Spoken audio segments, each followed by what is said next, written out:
Senate Bill 412. Imagine this.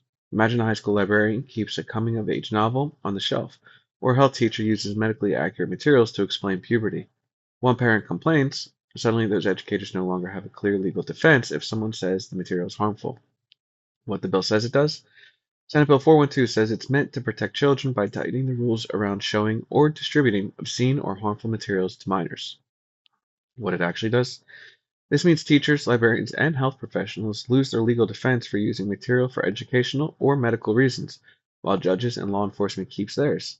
This means schools may remove books or lessons out of fear, while prosecutors and police gain more control over what is allowed. Who benefits?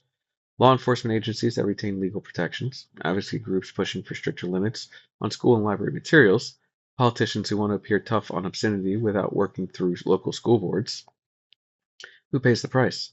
Teachers and librarians who face new legal risks, students who lose access to legitimate educational and health information, parents and communities who lose local control over school decisions. Why it matters.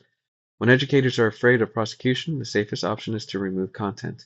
That does not just affect one book or lesson, it reshapes what kids are allowed to learn. Decisions that once belonged to schools and communities shift to prosecutors and police. That is a quiet but lasting change in power. Questions to ask lawmakers. How are teachers and librarians supposed to do their jobs without educational or medical protections? Why does the bill protect law enforcement but not educators who serve children every day? And what safeguards exist to prevent politically motivated complaints from driving school decisions? Bottom line, Senate Bill 412 claims to protect kids, but it does so by stripping protections from educators and shifting control over to classrooms and libraries away from local communities.